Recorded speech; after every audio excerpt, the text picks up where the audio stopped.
Taste the Daily. உலகம் முழுவதும் களை கட்டிய புத்தாண்டு கொண்டாட்டம். ஆட்டம் பாட்டம் வான வேடிக்கை என மக்கள் கோலாகலம்.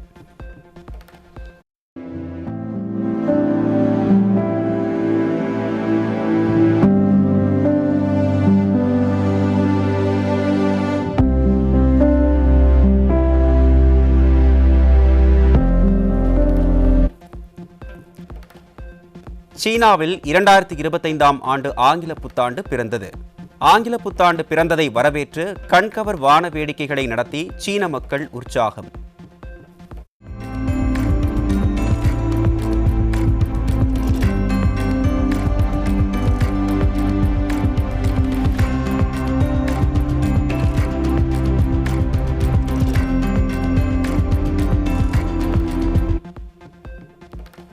ஆஸ்திரேலியா நாட்டில் 2025ஆம் ஆண்டு ஆங்கில புத்தாண்டு கொண்டாட்டம். வண்ணமயமான வான வேடிக்கைகளுடன் புத்தாண்டை உற்சாகமாக வரவேற்று கொண்டாடிய மக்கள்.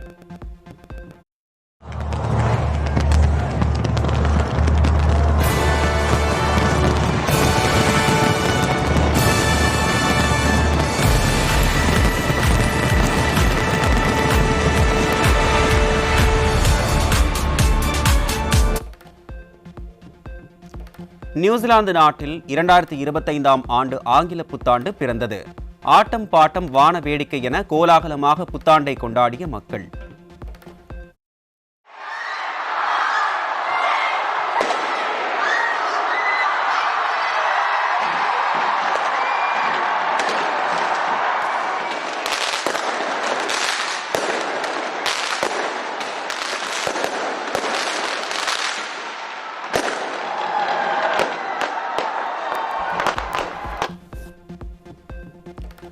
தமிழகம் முழுவதும் ஆங்கில புத்தாண்டு கொண்டாட்டம். ஆட்டம் பாட்டத்துடன் புத்தாண்டை கொண்டாடிய மக்கள்.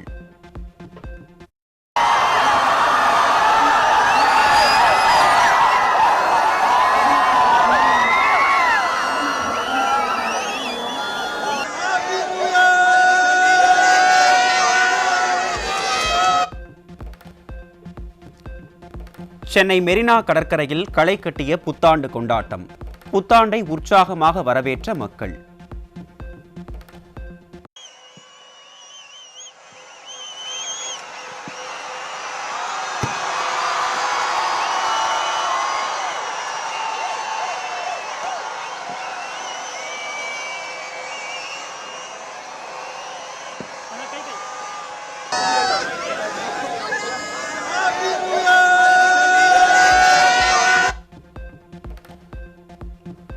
ஆங்கில புத்தாண்டை ஒட்டி அதிமுக பொதுச் செயலாளர் எடப்பாடி கே பழனிசாமி புத்தாண்டு வாழ்த்து தெரிவித்துள்ளார்.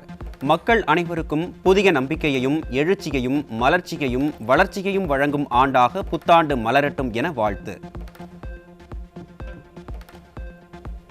சென்னை பெருநகர மாநகராட்சி சென்னை வாழ் மக்களுக்கு புத்தாண்டு பரிசாக சுமார் 35% தொழில் வரி உயர்வை அறிவித்துள்ள திமுக அரசுக்கு அதிமுக பொதுச் செயலாளர் கடும் கண்டனம்.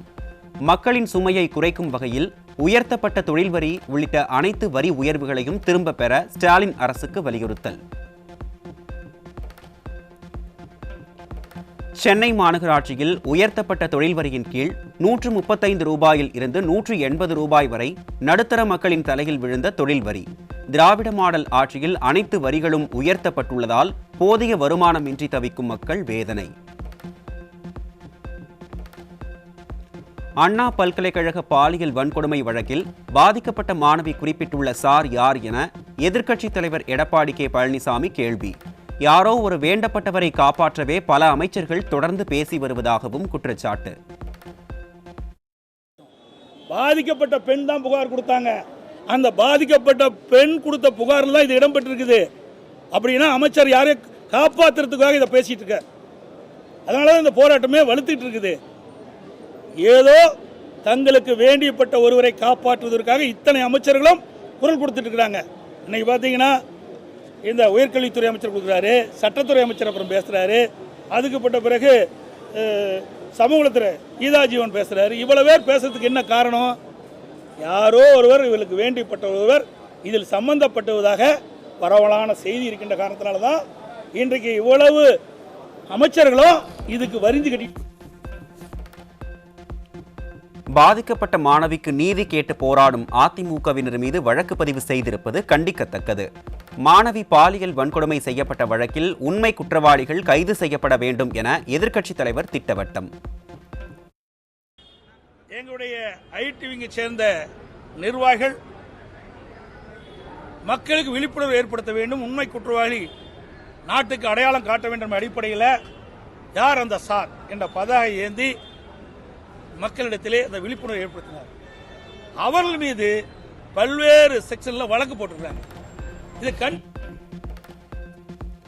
புதுக்கோட்டையில் பெண் செவிலியரை ஆபாசமாக படமெடுத்து மிரட்டிய திமுக நிர்வாகி மீது புகார் அளித்து பல நாட்களாகியும் வழக்கு பதிவு செய்யப்படவில்லை.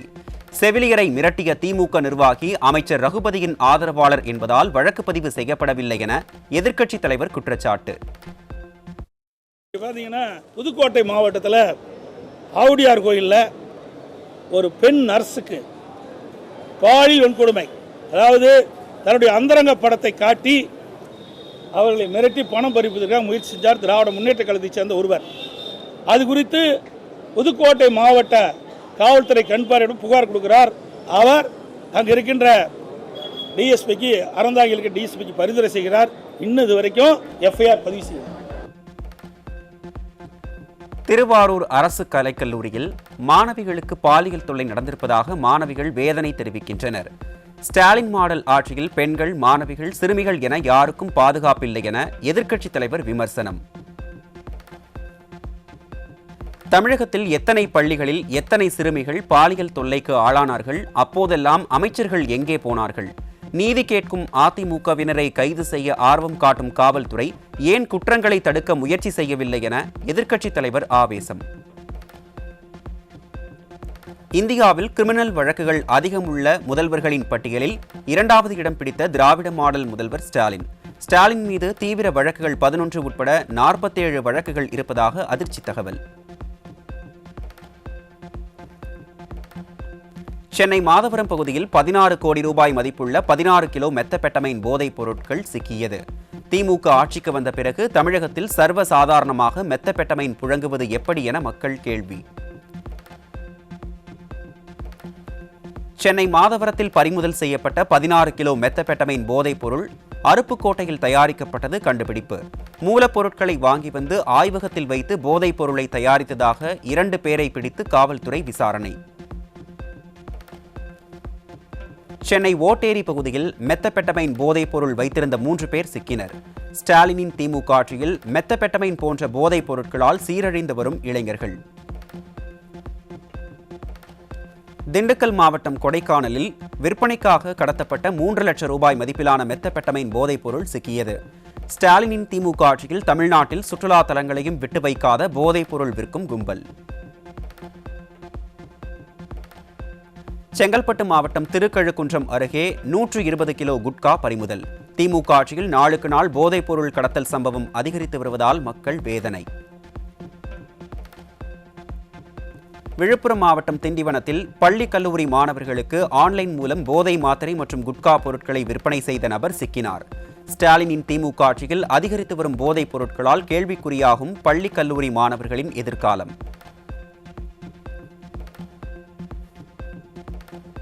ராமநாதபுரம் மாவட்டம் புத்தேந்தல் பகுதியில் தனிமையில் இருந்த காதலர்களை மிரட்டி காதலனை விரட்டிவிட்டு பெண்ணிடம் பாலியல் வன்கொடுமை செய்ய முயன்ற 4 பேர் கொண்ட கும்பல். அண்ணா பல்கலைக்கழக மாணவி பாலியல் வன்கொடுமை சம்பவத்தில் திமுக அரசு அலட்சியம் காட்டுவதால் தான் இதுபோன்ற சம்பவங்கள் தொடர்கதையாகி வருவதாக மக்கள் குற்றச்சாட்டு. தருமபுரி மாவட்டம் நல்லம்பள்ளி அருகே 3 சிறுமிகளுக்கு பாலியல் தொல்லை கொடுத்த ஆட்டோ ஓட்டுநர் போக்சோவில் சிக்கினார்.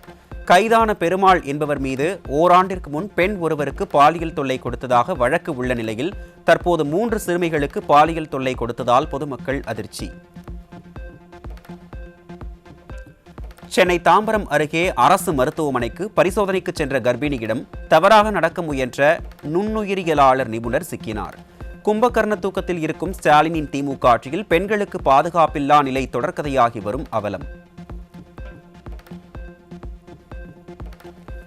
செங்கல்பட்டு மாவட்டம் தாம்பரம் அருகே சிறுமியை பாலியல் வன்கொடுமை செய்த குற்றவாளிக்கு ஆயுள் தண்டனை. போக்சோ நீதிமன்றம் உத்தரவு. பாலியல் துன்புறுத்தல் புகார் அளித்ததற்காக தனக்கும் தனது குடும்பத்தினருக்கும் கொலை மிரட்டல் விடுக்கப்படுவதாக பாதிக்கப்பட்ட மாணவி தஞ்சை டிஐஜியிடம் புகார். திமுக ஆட்சியில் பாலியல் புகார் குறித்து காவல்துறை அலட்சியம் காட்டுவதால் புகார் அளிக்கவே அச்சப்படும் அவலம்.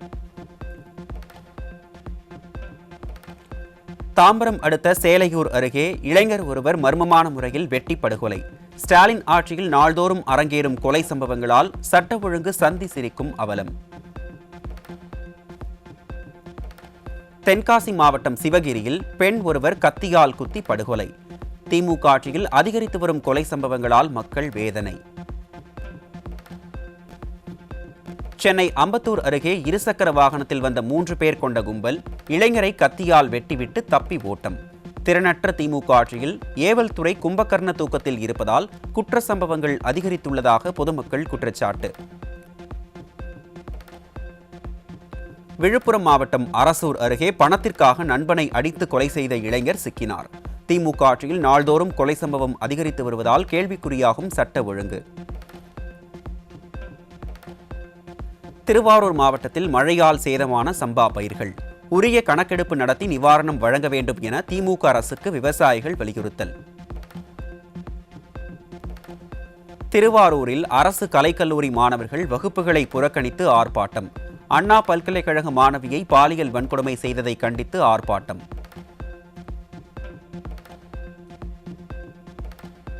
நெல்லை பாளையங்கோட்டையில் வீட்டில் இருந்த 1.5 கோடி ரூபாய் மதிப்புள்ள 2 கிலோ தங்க நாணயங்கள் கொள்ளை. ஸ்டாலின் ஆட்சியில் அதிகரித்து வரும் கொள்ளை சம்பவங்களால் மக்கள் அச்சம். கோவையில் பட்டப்பகலில் பள்ளி ஆசிரியையின் வீட்டின் பூட்டை உடைத்து 58 சவரன் நகை திருட்டில் ஈடுபட்ட பெண் உட்பட 5 பேர் சிக்கினர். திமுக ஆட்சியில் காவல்துறை கும்பகர்ண தூக்கத்தில் இருப்பதால் திருட்டு சம்பவம் தொடர்கதையாகி வருவதாக மக்கள் குற்றச்சாட்டு.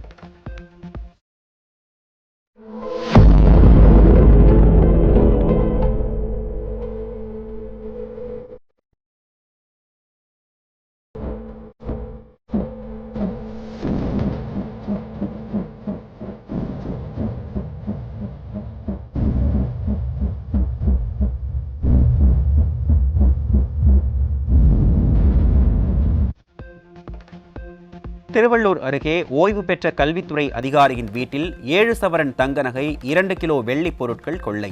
ஸ்டாலினின் கட்டுப்பாட்டில் உள்ள காவல்துறை மீது சிறிதும் பயமில்லாததால் கொள்ளையர்கள் அதிகரித்து விட்டதாக குற்றச்சாட்டு.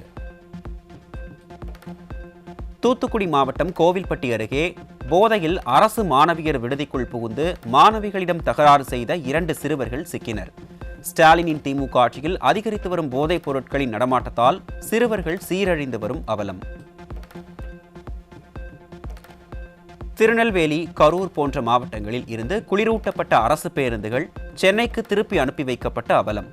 மாவட்டத்திற்கு 50 குளிர்சாதன பேருந்துகள் என வீண் விளம்பரம் தேடிக்கொண்டதன் லட்சணம் இதுதானா ஸ்டாலின் என மக்கள் கேள்வி. தமிழ்நாட்டில் 2 நாட்கள் ஓரிரு இடங்களில் அதிகாலையில் பனிமூட்டம் காணப்படும். சென்னையில் அடுத்த 48 மணி நேரத்திற்கு வானம் மேகமூட்டத்துடனும் ஒரு சில பகுதிகளில் மிதமான மழைக்கு வாய்ப்பு என சென்னை வானிலை ஆய்வு மைய தென்மண்டல தலைவர் அறிவிப்பு. தென்காசி மாவட்டம் கடையநல்லூர் அருகே புளியங்குடி மலர் சந்தையில் பூக்களின் விலை கிடுகிடுவென உயர்வு. பூக்களின் விலையேற்றத்தால் சில்லறை வியாபாரிகள் பாதிப்பு. வேலூர் மாவட்டம் காட்பாடி சார்பதிவாளர் அலுவலகத்தில் அரசு நிலத்தை 14 பேருக்கு போலி பத்திரம் பதிவு செய்து கொடுத்த பதிவாளர் சிக்கினார். திமுக ஆட்சியில் அரசு அலுவலர்கள் சட்டவிரோத சம்பவங்களில் ஈடுபடுவது தொடர்கதையாகி வருவதாக மக்கள் வேதனை. காஞ்சிபுரம் ஏகாம்பரநாதர் கோவிலில் கடந்த 3.5 ஆண்டுகளாக மர்மமாக இருந்த 16 சிலைகள் கண்டெடுப்பு. சிலைகள் எப்படி வந்தன என்பது பற்றிய விளக்கம் தெரியாத நிலையில் இதற்கெல்லாம் எப்போது விடை தேடுமோ திராவிட மாடல் ஆட்சியின் அறநிலையத்துறை என பக்தர்கள் கேள்வி. செங்கல்பட்டு மாவட்டம் கிளாம்பாக்கம் பேருந்து நிலையம் தொடங்கப்பட்டு ஓராண்டாகியும் இணைப்புச் சாலைகள் இல்லாததால் பொதுமக்கள் அவதி. மக்கள் மீது அக்கறை இல்லாத அரசாக ஸ்டாலினின் திமுக அரசு உள்ளதாக குற்றச்சாட்டு. புதிய தொழில்நுட்ப மேம்பாடுகளின் காரணமாக மின்சார வாகனங்கள் அதிக அளவில் விற்பனை. 2024ஆம் ஆண்டின் முதல் 6 மாதத்தில் மின்சார வாகன விற்பனை 26.5% உயர்வு.